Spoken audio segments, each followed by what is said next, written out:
Hey everybody, it's Ron Johnson, and this is Locked On Sports Minnesota, and it's Friday. Yeah, it's Friday. It's Saturday, Sunday. What?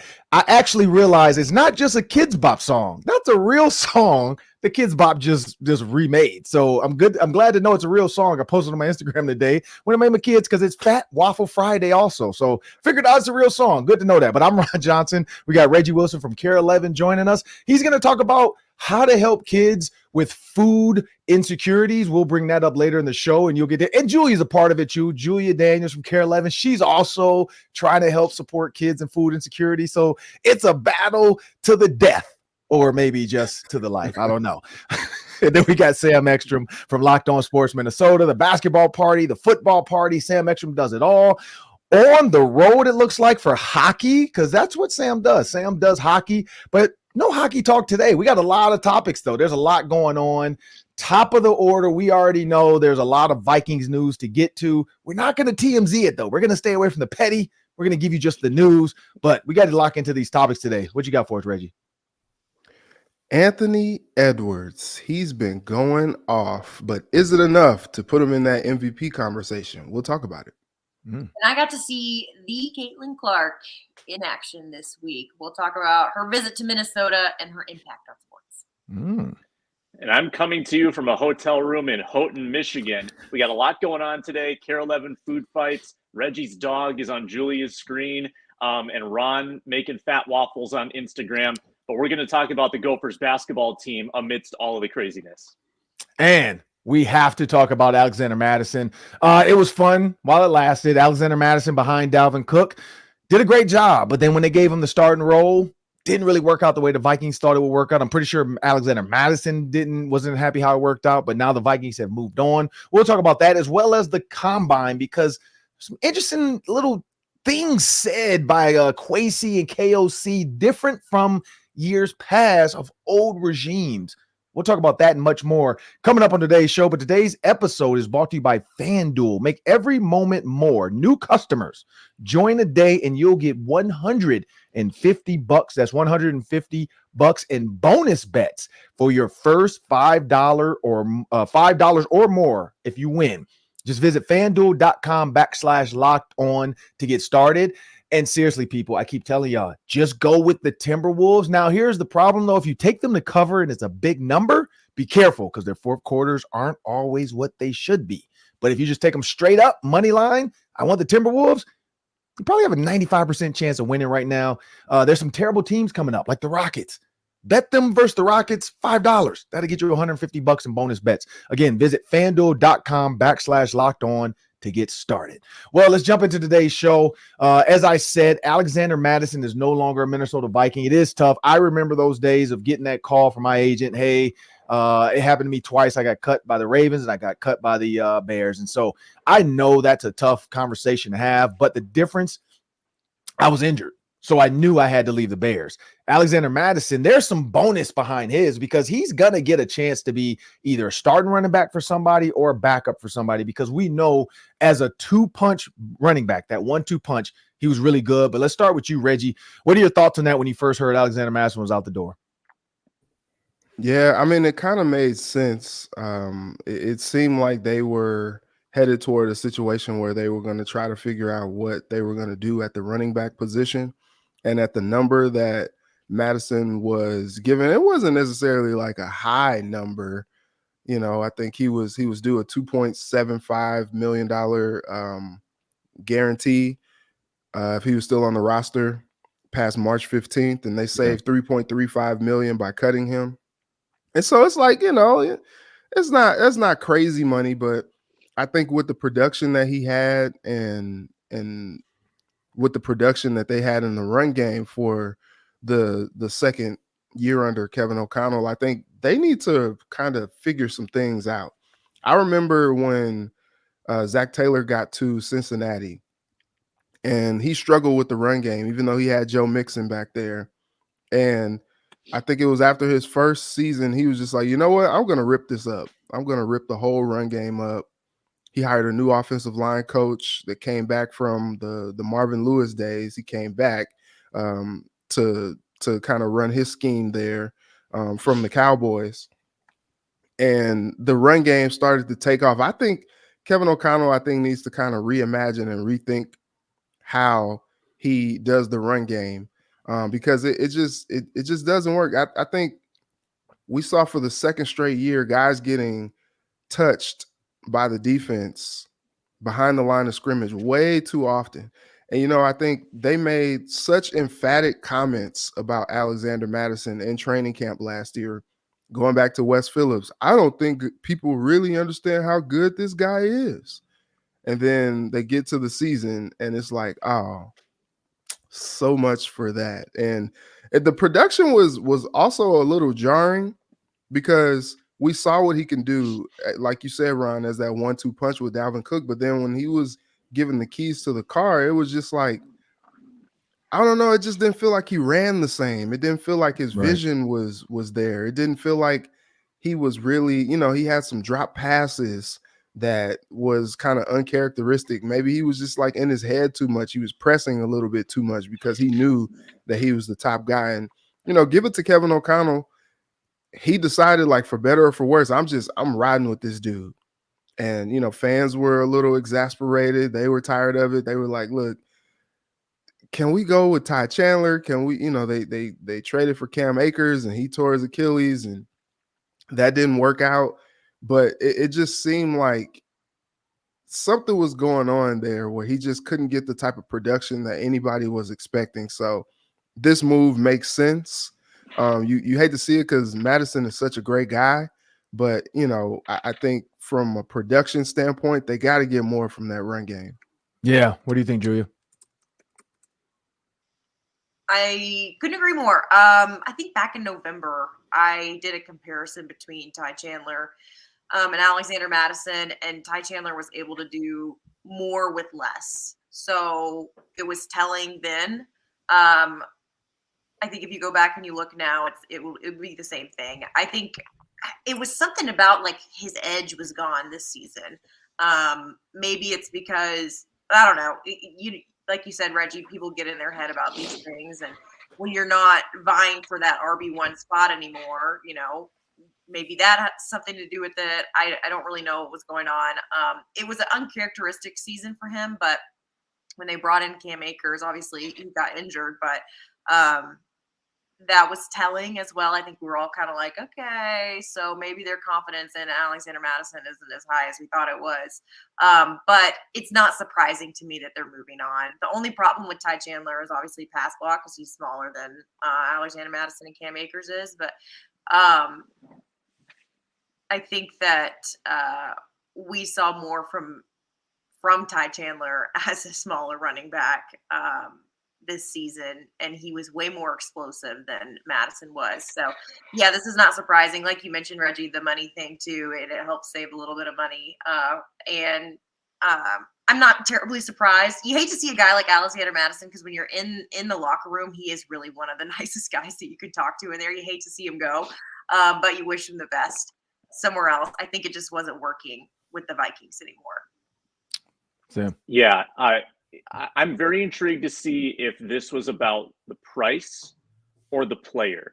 Mm-hmm. Because like you said, Julia, they're saving over $3 million against the cap. And I think this team knows they have huge expenses coming down the pipeline. They need every cent that they can gather. But this is what's going to happen every offseason with running backs because no running backs sign long-term deals anymore. So this happened last year. It's going to happen again this year. There are huge names sitting on the market. And they are going to sit there and sit there and sit there because nobody's going to want to pay them what they believe they're worth. Look at this list of free agents. Derrick Henry, Josh Jacobs, Saquon Barkley, Tony Pollard, Austin Eckler, Ezekiel Elliott, Devin Singletary, DeAndre Swift. And that's the top tier. There's plenty of other backs there as well. And the Vikings can have their pick of the litter of veteran running backs. And I think they just need to bring in one. Because you still have Ty Chandler, and they spoke very highly of him at the Combine. They can get Cam Akers back. He's a restricted free agent. I think they will. I mean, I think that it'll be cheap to do so. I think that they'll at least bring him in, see how he recovers from that injury. They've got Dwayne McBride that they signed to a futures contract. So they've got the depth pieces on the roster, I think, already. They need the one veteran to bring in. I'm an Austin Eckler fan. I love what he does in the passing game. He comes from a dysfunctional Chargers run blocking unit that was last graded in the league last year. I think that'd be a fun addition, but he also might be more costly than Alexander Mattison's, $3-4 million. So is it the price or is it the player? Is that what caused them to move on from Alexander Mattison? I think we'll find out how they view that as free agency commences here in a couple weeks. Yeah, and so for me, it is tough. Like I'm gonna say, like we this is a business. We have to talk about this. And Julia, you're right. When you see guys and you get a chance to talk to them in the locker room, or I mean, Sam, you know that. Like when we've interviewed guys on the show, like Cam Bynum, you create like a bond. And CJ Ham over the years now, and Adam Thielen, and Stephon Diggs, and Laquan Treadwell, even and Everson Griffin and Chad Greenwood. Like it does get tougher. As the guys go, and especially when you played the sport. And so you kind of connect with the guys on that. For me, I know what they're going through. Like Spice Adams did a social media video that blew up like years ago that was like free agents and what they do. And this was like before Instagram Reels and stuff. He just did it on like YouTube, I think, and it blew up. And he did like what it looks like. Like you wake up, you have nothing to do, so you work out, then you take a shower, you cry in the shower, then you look at your phone, and every time it rings, you like, is it your agent? Nope, it's your mom. Like, yep, mom, I'm fine. I'm just watching TV. You play video games. You play, I don't even know. Back then, it was that stupid drum game that people played with the guitar on the PlayStation. Guitar Hero. Yeah, Guitar Hero. Rock Band. There it is. And so, Spice was doing jokes about that, like playing all their instruments on Rock Band and blah, and so like people forget that, like you don't have a job. So theoretically, yes, he made millions last year. He's fine. He's not going broke. But at the same time, you're still without a job. And that does hurt for a little bit. So that's why a lot of players like Everson Griffin talk about that. The grass is not greener on the other side. And so, Sam, I think your point was right for me. Is it the money or is it the player? Like if Alexander Mattison were to say, hey, man, I just want to be a Viking. I'll take $1 million or I'll take whatever the minimum is. Would they want him? Or was it just they're like, this doesn't work, man. Ty Chandler, like I think Julia said that, did more with less. Like Ty Chandler in tight situations with half the line out still flashed when he got in the game. But Reggie, your point with the money, dead on. That $3.5 million savings, honestly, I think they're preparing to either sign Justin Jefferson or Kirk Cousins. Like they have to get money to be able to absorb a signing bonus or some type of big number or whatever they're going to have to pay, because Rob Brzezinski is working that out now. And so, I know normally we do the it's so hard to say goodbye, and where we go, like it is hard to say goodbye, but the Minnesota Vikings are going to move on. And it's time to move on to the combine because the coaches are down there. They're looking at these players. It's a meat market. I've been there. Like I literally was in my underwear, butt naked in my underwear on a stage with my arms stretched out, and people were just gawking at me.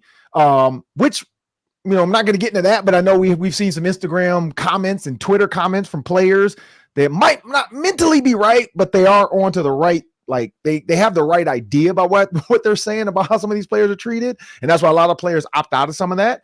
But now when you look at these players down there, like Luke Inman yesterday on the football party brought up that I was in the 96th percentile for weight. Thanks, Luke, for telling me I was fat when I got on the scale at the combine. But I was at the 96th percentile at like 200. And I think I weighed in like 226 or 227 at the combine at 6'3". I forgot what my body fat was, but it was like 2 or 3%. So yeah, I was big. I was a big guy back then. Tight end, right? I pretty much was. That was the one thing he said. Well, is there anything I would have what would I have done differently? And I'm like, I would have told the Ravens, make me an H-back. Like use me like use check. A receiver? That was a receiver. Yeah. 227 pounds, 6'3". I was big. Boy. And I just lifted weights too. Like on Treadwell out here. But I wish I'd have been a tight end. That's the one thing now, looking at like where the league has gone and where it was going when I because Shannon Sharp, Todd Heap, like we got Antonio Gates came to the league my year. So that's when it started becoming like, whoa, we could really utilize the tight end if they're athletic. And I'm like, oh man, I should have done it. But when you look at these guys, and we saw KOC and Kwesi hit the podium, we're hearing about owners. I'll ask you guys about that one too before we get out. One quick one about the owner of the Commanders. I don't know if you guys heard the story, but he's been in every meeting of just the quarterbacks, which is weird. He's like sitting in the corner like with a trench coat and a cigar, like dark corner, weird, not saying anything. Trying to be Jerry Jones, but has nothing to say. Like, so why are you sitting on these quarterback meetings? Like, are you gonna tell the coaches, like, or GM, like, I don't like that guy. He said he doesn't like mayonnaise. If he doesn't like mayonnaise, he can't be my quarterback. Like, just go sit in your suite. Like, just relax, let the GM do it. But the Vikings aren't doing that. The Wilfs, they're not sitting around trying to interview JJ McCarthy.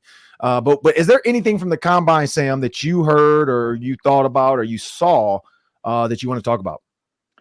Yeah, well, I think the number one headline has to be the money quote from Kwesi that he's never once considered or talked about trading Justin Jefferson. I think that put a lot of people at ease to hear that come out of his mouth, because there were, the rumors, there was the steam. We don't know how credible it was, and now it's been squashed. So that's encouraging. But it's the mixed messages about Kirk Cousins that to just muddy the waters a little bit more. We hear that Kevin O'Connell says he's confident that something will get done, and Kwesi talking about their positive dialogue. But also in the same token, people asking Kwesi about, what do you want in your next quarterback? And he goes on and on talking about quarterbacks that can improvise and make the quote unquote second play, which I don't think is Kirk Cousins' strength. And then you hear steam about Kirk Cousins to Atlanta, how that seems to be the betting favorite right now, that Kirk is going to go back to his wife's hometown and be a Falcon. So I think we've come away with less clarity about Kirk Cousins than we hoped, and that doesn't surprise me. I think it was always going to come down to the wire. But now Kirk is probably armed with a number. His agent has probably been given a number of what he could get paid. He's probably been given a number of team names of, okay, you could play for this franchise, this franchise, this franchise. There's probably a little bit of bidding war going on under the table. So the negotiation just got tougher. Now Kirk Cousins has leverage, and I do think that makes it more difficult to re-sign him. So even if KOC is bullish about getting him back, I'm not sure the market is going to allow it because of the competition for his services. Yeah, I think that you're right in saying that the top thing is Kwesi saying that it didn't even cross his mind to get rid of JJ. He said he's a blue player. I think it's interesting when we see all of these rumors hit Twitter because people will talk to agents and things like that. But I think a lot of times people fail to realize that scoops and things don't work as well as they used to because of social media, and players have all the power when it comes to people finding out what's actually going on with their contracts and stuff like that. I think that Kwesi just he's not gonna trade JJ, and I think that you're right in saying that's the biggest thing that happened, and also that we just now we have more questions about what's going on with the quarterback situation, and then it comes out that the Vikings and all of the things yesterday were about the Vikings meeting with JJ McCarthy, and that's all that we saw about the Vikings yesterday in the combine was that they had a formal meeting with him. I do think it's interesting how Minnesota has jumped onto the JJ McCarthy train too. It's Ron Johnson. Ron Johnson started the hype train. Yes. He started the JJ McCarthy thing. I think it'll be really funny if everyone just hops on that train and then it doesn't happen. You can go back to my tweet, though, too. By the way, I videoed Kwesi on the Michigan sideline during the Michigan Gophers game, and I started it then. Also, because when I first did it, people were like, oh, clearly Kwesi wanted, or something like that. Somebody was like, either clearly Kwesi wanted Harbaugh to be his coach and not KOC. I'm like, no, he's over there talking to him about the quarterback. So just chill out with that. But yeah, I did start it then. When I saw him play Minnesota and I saw Kwesi down there, I'm like, oh, okay, he's here. He's checking him out. Yeah, I mean, but that's part of the job too. It is. He's just supposed to be there. I mean, they also have Chris Jenkins' son, so that was another. I know they're looking at D linemen, so right. I don't know if they go in the first round, but right. I know there's a couple guys. I was telling Reggie on the Far Off months ago that Chop Robinson, the Penn State. Oh yeah. D lineman ran. What did he run? A 4.49 40 yesterday. Yeah, it was unofficially 4.48. Nuts. I saw a few mock drafts that had the Vikings potentially going with him. So I mean, I'm not saying, obviously we don't know anything, but I'm just saying there's other options that are on the table for the Vikings True. than just looking at quarterback. I think when it comes down to it, none of us really, I mean, we had Jordan Addison obviously as a candidate, but no one was like red hot for Jordan Addison to be their pick last year. I think it's the combine just adds more mud to the waters. Yeah, it's funny because people were like, the Vikings don't need a receiver, and then they took a receiver. So you just never know. Reggie, what do you think about the combine? Yeah, so I simultaneously love and loathe this time of year because there's so many rumors, so much talk. Some may be valid, but most of it is not. And True. it's just like, okay, can we just get to the period where teams can actually do something? Like, I'm eager to get to the middle of March, once the league year starts and they can start signing free agents and, announcing trades becoming official and, all this stuff. Cause like, there's just so much going on. We saw JJ McCarthy at the convention center, dropping back, throwing passes to Blake Corum.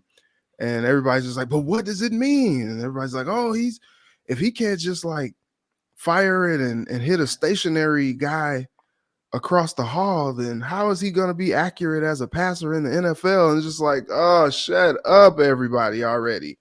And so it is interesting, though, that all these mock drafts, I've seen so many mock drafts, DJ, Bucky, Jordan Reed, like all these guys doing these mock drafts.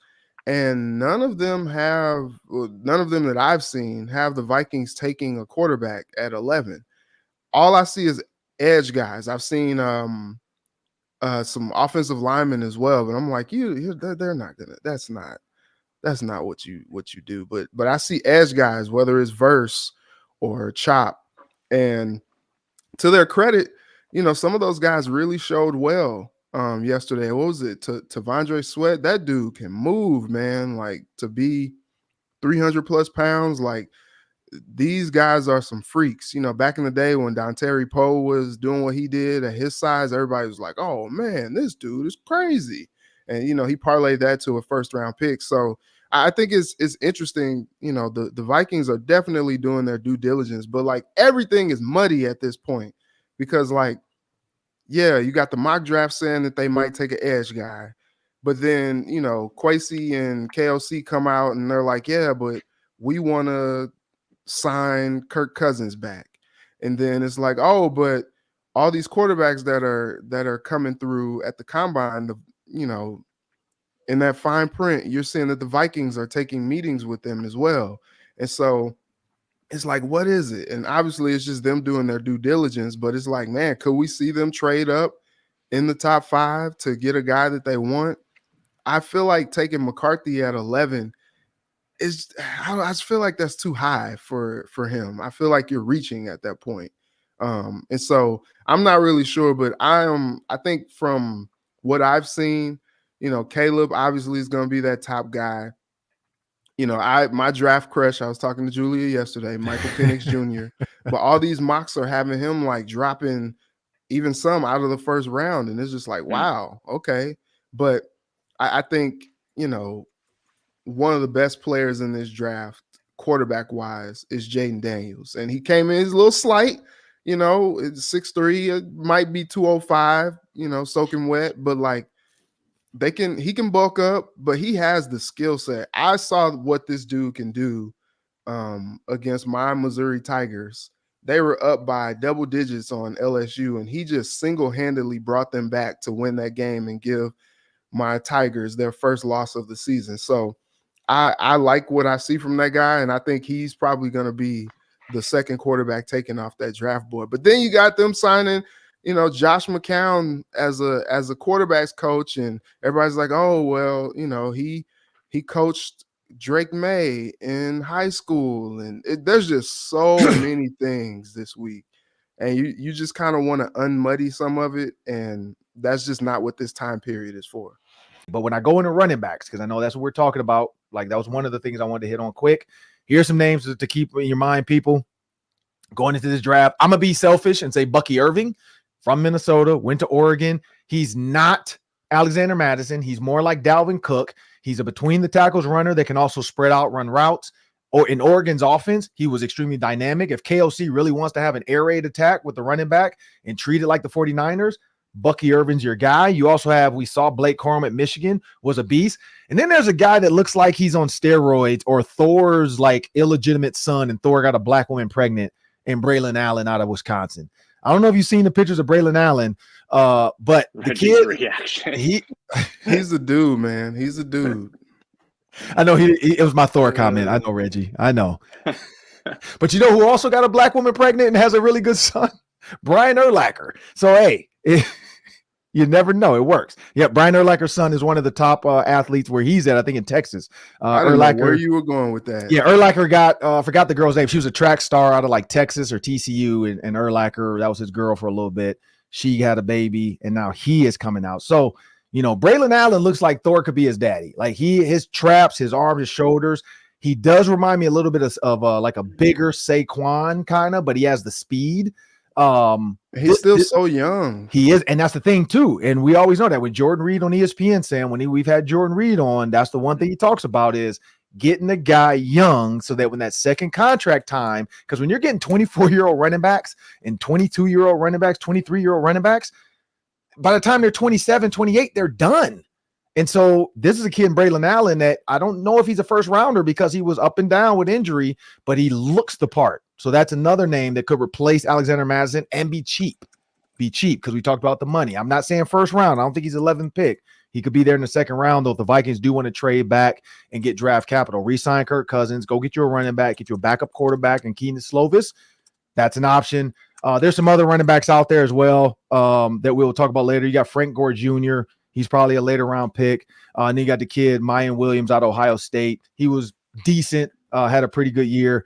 And then when we go into receivers, I don't think that's going to be an option. Like if Justin Jefferson goes, the only other person that can replace Justin Jefferson is Marvin Harrison Jr. And the Vikings have no shot at getting Marvin Harrison Jr. So we can move on from that. But there are some other names like Malik Neighbors. If you want to replace Justin Jefferson with another LSU guy, Malik Neighbors, he might be there at 11. Just saying. So I'm not saying the Vikings are going to do that, but if they get Malik Neighbors at 11, might be time for Justin Jefferson. They might actually try to trade him, but that would be the dumbest thing ever because it didn't work out. Stop it. Just saying. I'm just saying.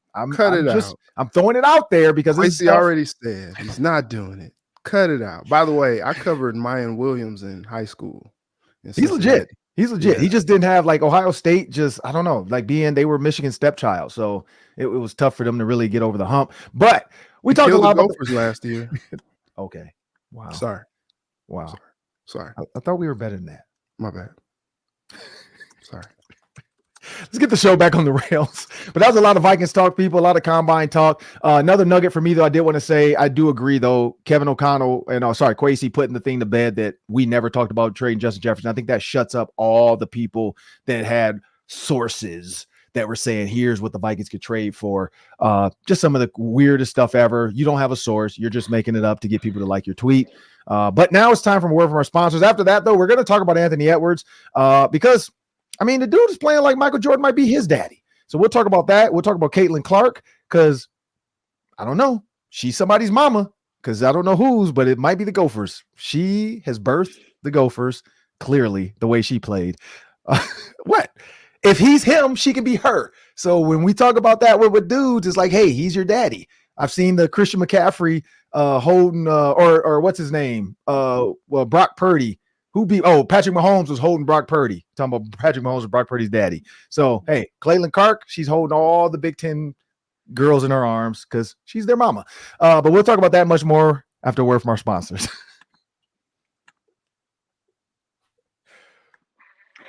This is why you watch on YouTube, so you can see our reactions to Ron's pregnancy humor. We're brought to you today by FanDuel Sportsbook, America's #1 sportsbook, and new customers right now can bet 5, get 150 in bonus bets if your $5 bet wins. I was thoroughly entertained yesterday. I'm in Michigan. I've been using FanDuel.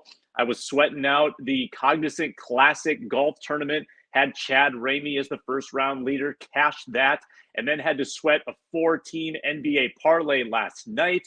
And guess who screwed me over? Wemby goes off and foils my Thunder money line. I just needed the Thunder to beat the Spurs, and it went sideways. But you know what? I was entertained the entire night. You can have that kind of fun at FanDuel, and there's a lot of ways to bet the NBA. If you check out any NBA game, like live in-game, there's like 200 plus ways to wager.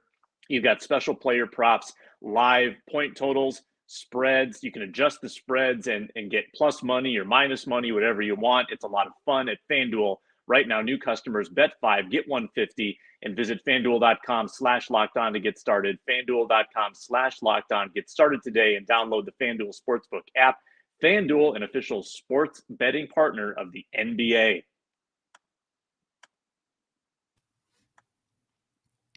Well, now it's time to talk about Anthony Edwards. So, Reggie, take it away.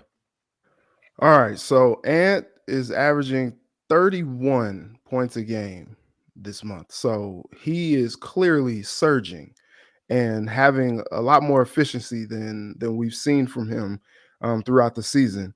So the question was, can Ant put himself in that MVP conversation? All right. So here we go. Now that we pretty much got Embiid out of there because of the injury, I think that Ant is probably going up against guys like Shea, Giannis, low-key, Kevin Durant, and Donovan Mitchell is starting to make his case. Right now, Ant is averaging 26 points a game. If you look at these leaders and point score, you got Luka Doncic at the top, 34.4 points a game. Shea is at 31. Giannis is at 30, nearly 31. And then Donovan Mitchell is at 28. And you got a bunch of other people. And Ant is at 11 as far as the scoring leaders. And I bring up scoring because, like, that seems to be the metric. Like, that seems to be what it takes in the NBA to lead teams and score. Anthony Edwards affects the game in so many different ways. I know he was asked about being, all NBA defense. And he's like, look, these people got to watch the games. And I agree. He takes it upon himself. It kind of reminds you of Kobe in that way. Like, I want to dominate on both ends of the floor every night. And he had the scare with the ankle, came back, dunking all over the place. And, he ended up going back-to-back nights, 34 points. And I think he is establishing himself as one of the, young superstars in the league. And if he can somehow just kind of like up that clip and just start scoring 30, 35 points a game each night, I think you have to put him in that conversation because the Wolves are the best in the West. And when you got the combination of the best team in the West with the best player, you kind of look at, what Embiid did last year was kind of insane. And I think that it's not necessarily anybody else's to lose at this point. Like, I feel like there's still time for him to kind of put himself in that conversation. I mean, Shea has been playing well all year, and Luka plays on a team that I feel like really doesn't care about anything. But, that's another story. But I think if you continue to see Ant surge in his point scoring, because like I said, it just seems to be all about the points, I think that Ant gives himself a chance to be in that MVP conversation. Julia. Yeah, I think should he get up to averaging 35, he would be in the conversation. I think Jokic is actually leading the betting odds in the conversation. Yep. Of course he is. I think it's unfortunate for Ant. I will say Ant, I think maybe a little too young right now, despite the fact that he's been in the league for a few years. I think it's unfortunate that Ant has teammates that are also showing out during these games. There's a reason they're the top of the West. I think he makes the difference in these games, but there are games where we're talking about guys like Naz Reid that are the ones that made the difference for them that night, or Mike Conley, or Rudy is the difference, or Cat's the difference. Cat goes off, this, that, and the other. And I think that is it kind of spreads the love a little bit so that Ant doesn't stand out like he would if he was on a team that had less superstardom and less less power and talent and things like that. So yeah, I'll keep mine short and sweet. I think maybe not this year unless he does bump that average up. Next year for sure, but we'll see how the Wolves do. I think it's also, the fact that they are at the top of the West that he should be in the conversation for it, but we've seen it over and over and over again. We see it every single day. The Wolves get overlooked, and that's unfortunate for Ant because of the generational player that he is. Yeah, like I'm looking at FanDuel right now. He is 7th in the odds, and some of the guys above him, I will say, the box scores that they put up. I mean, Luka, every other night, Luka's doing something insane, like 40 points, 15 rebounds, and 12 assists. Jokic is a walking triple-double, and he might win the MVP again. And I just want to point out, as an aside, I watched the entire Nuggets Heat game last night because I was betting on it. And Jokic was the most boring person. He's the most boring MVP ever. And he's great. He impacts the game every time he's on the floor, every possession, offensive end, defensive end. He's so boring. This is why no one really cares that much about the Nuggets, I think, because their star is the least marketable generational player I've ever seen. Anyway, now that that's out of my system, Giannis stacks the stat sheet. Edwards is still primarily a scorer. Yeah, he can distribute a little, he can rebound a little, but he's a scorer. That's the way he impacts the game most.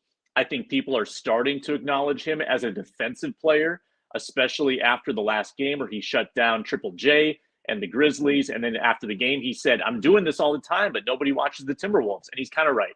Like, his defensive impact is underrated. I think he's underrated as a player, but just the overall production of some of these other dudes in the league, he got his campaign going a little late, I think, for him to make a legitimate run at it.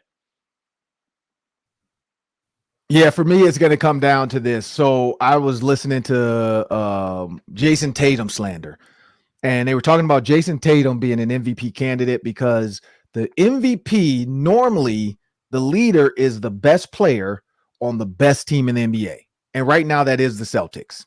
The second best team, in my opinion, is the Timberwolves. So it should be Jason Tatum, Anthony Edwards, but it's not. And I think I forgot the person who was saying, it might have been Perkins, was saying how they moved the goalpost for some players. Or if you want to keep it in basketball terms, they moved the goal. So instead of 10 feet, it's now 11 feet for certain players because they're like, oh, well, he didn't win a championship.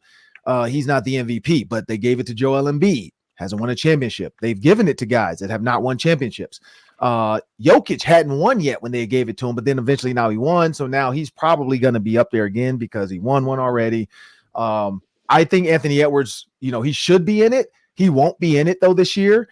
If they win or they even go to the finals, then next year, I think then people will take notice because it takes that. Like Michael Jordan, when you think about the 80s of how the Celtics and the Pistons and the Lakers dominated and the Bulls were just an afterthought. And then eventually Jordan started taking over, which Isaiah Thomas brought up a good point about that too. That Jordan never actually beat the full grown healthy Pistons. He never beat the young Celtics. He never beat the young Lakers. Like all the teams he beat is when they were older and they were on their way out. So I'm not hating on Michael Jordan, just saying. But when you think about that, though, those conversations are going to have to happen. But for Anthony Edwards to be in this, he has to go deep in the playoffs this year. Like Joel Embiid pushed his team in, and then I think that was the Kawhi year that kind of like hurt his feelings. But then people started taking notice of Joel Embiid, so that's why he ended up winning. Then he gets James Harden, and then of course they go off, and then Joel Embiid wins MVP. Anthony Edwards, he has two bigs. He has a Mike Conley. He needs to fight, and he'll have Mike Conley for 2 more years. He needs to go deep in the playoffs. He needs to go to the Western Conference Finals for sure, and maybe even the NBA Finals to be considered a candidate the next year. Because Jason Tatum made it once, and then he got embarrassed by LeBron, I think it was, and we haven't heard from him since. And they're not really giving Jason Tatum his just due. Timberwolves, it should be Anthony Edwards, should be up there. That's in my opinion, though, but who knows? But when you think about what's next, let's stay on basketball. Let's go with Caitlin Clark. Take it away, Julia. Yeah, so Wednesday, I got to go cover Caitlin Clark when she was here playing the Gophers. I just think growing up as a young girl who played sports, we never had that person, I played soccer.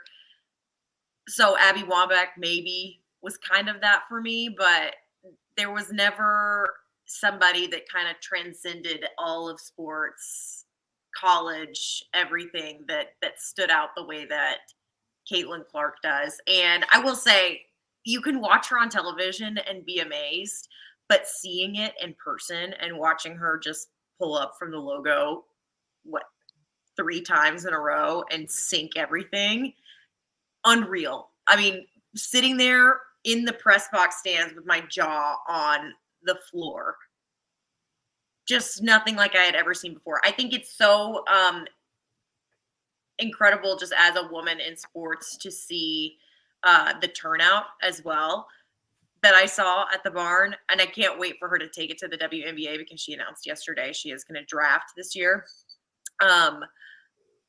I just think that it's such a turning point for women in sports because there's, you have your gymnasts and things like that when the Olympics come around. That's every 4 years. This is somebody that girls can watch every single season on a big stage. And I think that it's just something that we've never seen before for a woman. I think we saw it with LeBron. We saw it with Jordan. You see those kind of things. You see it with Kobe. But this is the first time we're seeing it from a woman. And it's very empowering, even for me, somebody who's older than her. But to go to a Gopher basketball game and see little girls and their dads have brought them down from Canada to come and see her play, it's just insane. On a Wednesday night, too, So I think it's just once you kind of see the impact that she has in person. And for me on Wednesday, it was just crazy. And the amount of people that stayed for a half hour after the game, just wanting autographs from her. The barn did not clear out for a long, long time. We were live, I would say 45 minutes after the game had ended, and we were still having trouble getting onto the court to get set up out there. So it's just, it's something that I think will change. I think her effect will change sports as it is. And for women, it kind of opens the door for somebody else to come in and build off of what she started. So it's very cool.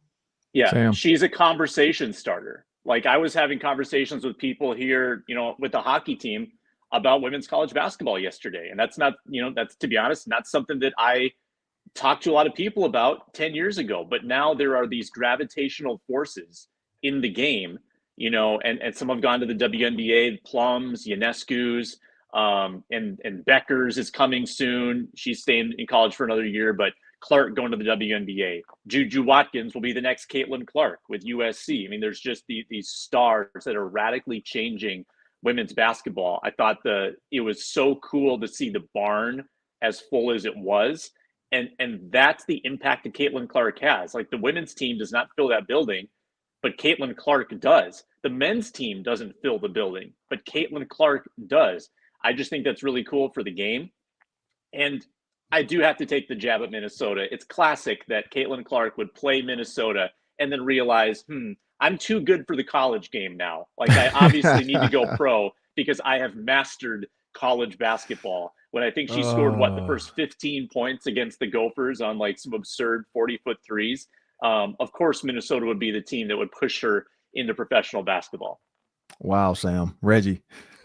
Yesterday we were having the conversation at the newsroom, and I was just like, man, she's just nasty, man, respectfully. And so it's crazy, like watching her just work, like, and you think about it. I think I was telling Julia and our producer Ryan yesterday, it's like, man, you want to say like, oh man, that stuff is not gonna fly in the WNBA like that. Her just coming, right into half court and just pulling up. But it's just like, maybe it does fly. You kind of look at what Steph Curry has done in the NBA, and you got Logo Lillard and all these things. And before Steph got into the NBA, you wouldn't even believe, like, if you took a shot like that, like I just imagine like Lance Stevenson getting pulled out of the game for doing something crazy like that, like a Lance will make them dance type moment. But like when you see Caitlin Clark just like She's like, yeah, I'm just gonna come through, step back, boom, right in your face. Like, she is changing the game, and she is changing how we look at women's basketball, and I love it. Like, I love it. You watch women's basketball and you already see like some of the most fundamentally sound hoops, and some people might find it boring or whatever. If you go on some of the wasteland of Twitter comments, you'll get all of that of what people think about women's basketball. But like, it's just so good to watch because like it's so pure, and you know, the shot making is out of control. I think Julia brought up how women are like historically more accurate than men when, you know, doing stuff like that. And so I love seeing Caitlin Clark just come down and just pull up. And it's going to make the game. I remember when women started dunking and everybody was like, whoa. And like, but we've never seen, you know, a woman come down and just pull up from the logo like this. And that's going to continue to make the game more exciting. And, you know, as she does it, then we're going to see people come behind her and do it. You know, Sabrina already is probably trying to like get in her bag and start doing some of the same. Like, oh, if Caitlin's doing it, I mean, I could do it. You know, and I think that's just going to make the game even more exciting. And it's an exciting thing for sports fans.